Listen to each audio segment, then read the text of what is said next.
आने वाले 8 से लेकर 10 मिनट में मैं लिटरली आपकी म्यूचुअल फंड पोर्टफोलियो ऑडिट करने वाला हूं। कौन से म्यूचुअल फंड को रिमूव करना चाहिए, कितने म्यूचुअल फंड इनफ है आपके पोर्टफोलियो के लिए, एसआईपी एलोकेशन क्या होना चाहिए, एंड इस वीडियो के एंड में मैं आपको एक रियल पोर्टफोलियो का एग्जांपल भी देने वाला हूं। ट्रस्ट करिए, इस वीडियो के एंड तक आपको रियलाइज हो जाएगा कि आपका पोर्टफोलियो बहुत ज्यादा ओवर कॉम्प्लिकेटेड है।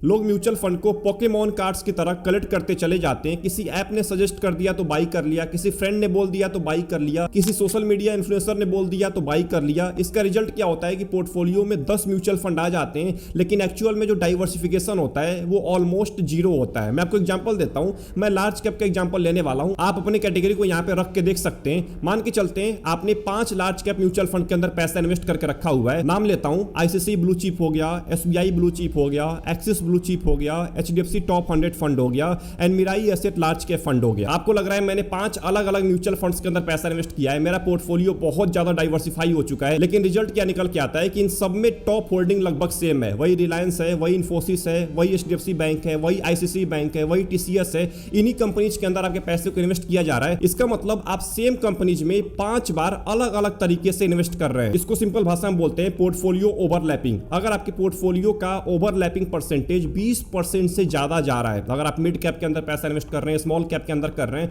बहुत सारे लोगों को देखा है जो 2-2, 3-3 स्मॉल कैप लेके बैठे होते हैं, 3-3 मिड कैप लेके बैठे होते हैं, तो पोर्टफोलियो ओवरलैपिंग अगर 20% से ज्यादा जा रहा है, ध्यान रखना है बहुत खतरा होने वाला है, क्योंकि आपको रिटर्न लगभग सेम मिलेगा। आप एक्सपेंस रेशियो पे करेंगे, आप चार्जेस पे करेंगे, आप अलग अलग तरीके के टैक्स पे करेंगे, लेकिन रिटर्न आपको लगभग सेम ही मिलेगा। इसीलिए पोर्टफोलियो ओवरलैपिंग ज्यादा नहीं होना चाहिए। डाइवर्सिफिकेशन का यह मतलब नहीं होता है कि 10 म्यूचुअल फंड लेके बैठ गए पोर्टफोलियो में। इसका रियल मतलब होता है कि आपके पैसे को अलग अलग जगह इन्वेस्ट किया जा रहा है, मतलब अलग अलग कंपनीज के अंदर, अलग अलग एसेट क्लास के अंदर। इसी को हम सिंपल भाषा में डाइवर्सिफिकेशन बोलते हैं। दूसरा सेक्शन है आखिर में कितने म्यूचुअल फंड्स होने चाहिए पोर्टफोलियो के अंदर में। ये बहुत बड़ा सवाल है, लेकिन बहुत ही इग्नोर्ड सवाल है, इसको इग्नोर किया जाता है बहुत ज्यादा। आज मैं आपको सच्चाई बताने वाला हूं। देखिए, अगर आप भारत में रहते हैं और अगर आप एक रिटेल इन्वेस्टर है, आप एक छोटे अमाउंट से एसआईपी करते हैं, 5,000 से 10,000 से 20,000 से 30,000 से, तो आपके लिए 3 से 4 म्यूचुअल फंड इनफ होने वाले हैं। इससे ज्यादा फंड आपको पोर्टफोलियो में लेके नहीं रखना है। आपको क्या लगता है ना कि अगर मैं जितना ज्यादा म्यूचुअल फंड रखूंगा पोर्टफोलियो के अंदर में,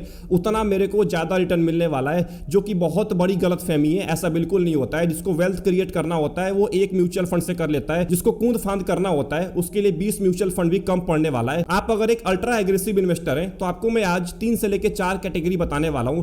इन 3 से लेकर 4 कैटेगरी में अगर आप आने वाले 10 से लेकर 20 साल तक पैसा इन्वेस्ट करते हैं, तो मैं ये तो नहीं बोलूंगा कि आपको 20% का रिटर्न मिल जाएगा, लेकिन मैं आपको ये जरूर बोल सकता हूं कि अपने गोल तक आप बहुत आसानी से पहुंच जाएंगे। पहली कैटेगरी जो हमारी होने वाली है वो सबसे इंपॉर्टेंट है, जिसका नाम है फ्लेक्सी कैप कैटेगरी। इस कैटेगरी को पोर्टफोलियो में इसलिए लेकर रखना है क्योंकि यहां पे फ्रीडम मिलता है, और फ्रीडम ही वेल्थ क्रिएट करता है। जहां पे फ्रीडम नहीं होगा वहां पे वेल्थ क्रिएट नहीं हो पाएगा, और फंड मैनेजर को यहां पे बहुत बड़ा फ्रीडम मिलता है। वो जहां चाहे वहां पैसा इन्वेस्ट कर सकता है। यहां पे कोई भी रूल लागू नहीं होता है सेबी का। इसीलिए अपने पोर्टफोलियो का कुछ पोर्शन फ्लेक्सी कैप को जरूर दीजिए, ताकि आपके पोर्टफोलियो को फ्रीडम मिल सके। दूसरी कैटेगरी होगी मिड कैप म्यूचुअल फंड की। देखिए, इसको हम ग्रोथ इंजन भी बोल सकते हैं। क्यों बोलते हैं इसको ग्रोथ इंजन?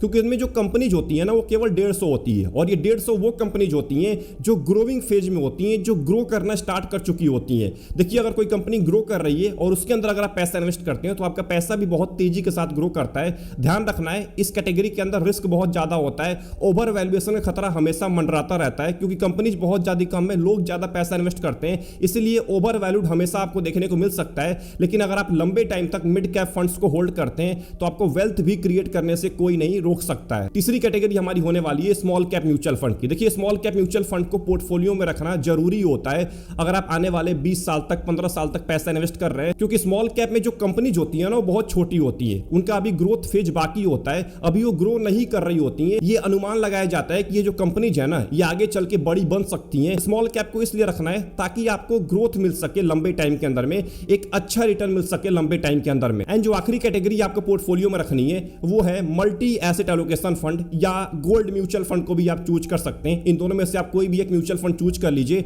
यहां आपको फायदा क्या होने वाला है कि फंड मैनेजर के पास बहुत सारे ऑप्शन होते हैं। तो अगर इक्विटी मार्केट में गिरावट हो रहा है, अगर स्मॉल कैप मिड कैप नीचे गिर रहा है, तो आपको मल्टी एसेट से रिटर्न मिलता रहेगा, क्योंकि यहां पे गोल्ड के अंदर, सिल्वर के अंदर, रियल एस्टेट के अंदर, डेट के अंदर हर जगह आपका पैसा इन्वेस्ट किया जाता है, जिससे इससे बेयर मार्केट के अंदर भी आपको रिटर्न मिलता रहता है और बुल मार्केट में तो मिलता ही है, क्योंकि इक्विटी भी इसके अंदर होता है। इस वीडियो का तीसरा सेक्शन होने वाला है किस म्यूचुअल फंड को बाहर निकालना चाहिए, जो कि बहुत इंपॉर्टेंट क्वेश्चन और बहुत इंपॉर्टेंट पार्ट है इस पूरे वीडियो का। हम ना म्यूचुअल फंड को एंटर बहुत आसानी से कर लेते हैं, लेकिन जब निकालने की बारी आती है तो हमें समझ में नहीं आता है कौन से म्यूचुअल फंड को निकालना चाहिए। तो पहला म्यूचुअल फंड होने वाला है जिसके अंदर लार्ज कैप में ज्यादा एलोकेशन है। अब देखिए, मैं आपको ये नहीं बोल रहा हूं कि उस म्यूचुअल फंड को पोर्टफोलियो से बाहर निकाल दीजिए जिसके अंदर लार्ज कैप में ज्यादा एलोकेशन है। मेरे कहने का ये मतलब है कि ऐसे म्यूचुअल फंड्स ज्यादा पोर्टफोलियो में नहीं होने चाहिए। इसके वजह से क्या होता है ना कि रिटर्न आपका बहुत ज्यादा कम हो जाता है। अगर आपको कॉर्पस क्रिएट करना है, अगर आपका गोल बना के रखा हुआ है और आपको लंबे टाइम तक पैसा इन्वेस्ट करना है, तो ऐसे म्यूचुअल फंड्स को ज्यादा पोर्टफोलियो में मत रखिए जो लार्ज कैप में ज्यादा पैसा इन्वेस्ट करते हैं।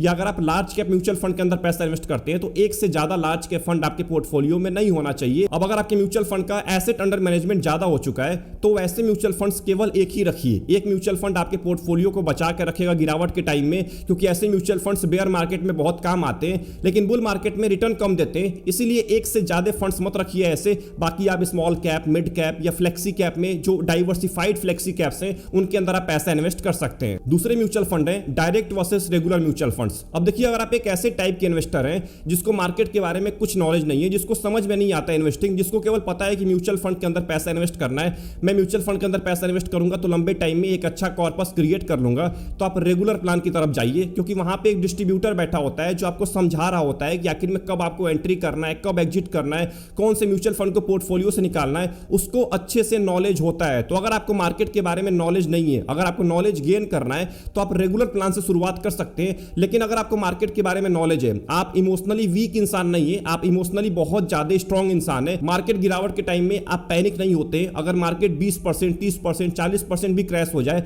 आपको कोई फर्क नहीं पड़ता है, रात को अच्छी नींद आती है, तो आप डायरेक्ट प्लान की तरफ जा सकते हैं। यहां पे आपको कमीशन पे करना पड़ेगा, तब आप रेगुलर प्लान को अपने पोर्टफोलियो से निकाल सकते हैं। एंड जो तीसरा म्यूचुअल फंड है इसका नाम है अंडर परफॉर्मिंग म्यूचुअल फंड्स। अब देखिए, हम ना बहुत ज्यादा इमोशनली अटैच हो जाते हैं म्यूचुअल फंड से। बहुत सारे ऐसे फंड्स होते हैं जो आपको 4 साल से 5 साल से कोई परफॉर्मेंस नहीं दे रहे होते हैं, बेंचमार्क को बीट नहीं कर पाते हैं, कैटेगरी एवरेज को बीट नहीं कर पाते हैं, उसके बाद भी हम उन म्यूचुअल फंड्स को पोर्टफोलियो में लेके रखे होते हैं। मैं 4-5 साल की बात कर रहा हूं, 1 साल 2 साल की बात नहीं कर रहा हूं। अगर कोई आपके पोर्टफोलियो में फंड है जो पिछले 1-2 साल से अंडर परफॉर्म कर रहा है तो उसको पोर्टफोलियो से मत निकाल दीजिएगा। ये बात सुन के मैं बात कर रहा हूं 4-5 साल की। 4-5 साल के अंदर में अगर आपका फंड अंडर परफॉर्म कर रहा है उसको पोर्टफोलियो से निकालिए। इमोशनली अटैच मत रहिए उस म्यूचुअल फंड से, क्योंकि जो हमारा पहला म्यूचुअल फंड होता है ना, उससे हम बहुत लगाव रखते हैं, उसको पोर्टफोलियो से निकालना नहीं चाहते हैं। जब आप उस म्यूचुअल फंड को पोर्टफोलियो से नहीं निकालेंगे एक टाइम के बाद, तो म्यूचुअल फंड आपके पूरे रिटर्न को खा जाएगा, आपके कॉर्पस को बहुत ज्यादा कम कर देगा। अब इस वीडियो के आखिरी सेक्शन में मैं आपको परफेक्ट पोर्टफोलियो का एग्जांपल देने वाला हूं। तो मैं मान के चल रहा हूं कि एक लॉन्ग टर्म इन्वेस्टर है जिसका गोल आने वाले 10 साल के लिए, 10 साल 15 साल के लिए पैसा इन्वेस्ट करना चाहता है।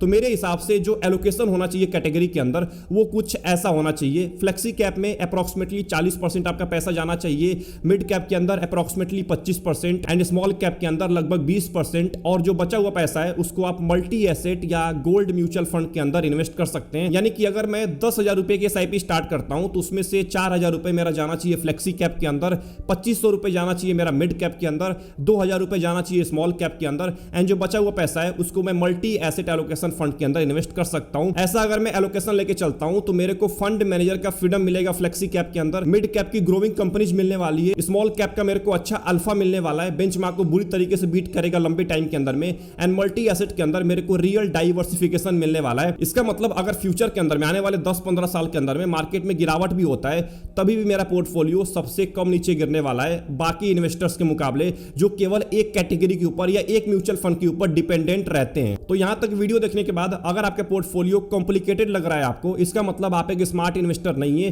क्योंकि सिंपल इन्वेस्टिंग ही अच्छी इन्वेस्टिंग होती है। अगर आप जितना सिंपल इन्वेस्टिंग करेंगे, अपनी इन्वेस्टिंग को जितना आप सिंपल रखेंगे, उतना आप जल्दी वेल्थ क्रिएट कर पाएंगे, उतना आसानी से वेल्थ क्रिएट कर पाएंगे। और अगर मैं आपको ऑनेस्टली बताऊं ना तो 90% जो रिटेल इन्वेस्टर्स हैं उनको केवल अपने पोर्टफोलियो से अननेसेसरी फंड्स को बाहर निकालना होता है। तो अभी अपने पोर्टफोलियो को ओपन करिए और चेक करिए कि क्या आप रियल में इन्वेस्टिंग कर रहे हैं म्यूचुअल फंड के अंदर या केवल म्यूचुअल फंड को कलेक्ट किए जा रहे हैं। आई होप आपको वीडियो पसंद आई होगी। वीडियो पसंद आई वीडियो को लाइक कर दीजिएगा एंड चैनल को जरूर सब्सक्राइब कर लीजिएगा। ऐसी इंपॉर्टेंट वीडियो, इंफॉर्मेशनल वीडियोज आपके लिए रेगुलर बेसिस पे आती रहती हैं। तो अगर आप सब्सक्राइब नहीं करेंगे तो इसको आप मिस करने वाले हैं। सब्सक्राइब करना मत भूलिएगा एंड कमेंट में टाइप करके ये बताइए कि आपका ओवरलैपिंग परसेंटेज क्या है एंड आपने अपने पोर्टफोलियो के अंदर कितने म्यूचुअल फंड को होल्ड करके रखा हुआ है, ये बताना मत भूलिएगा। मिलते हैं नेक्स्ट इंपॉर्टेंट वीडियो के अंदर। अपना ध्यान रखिए। Best of luck, take care.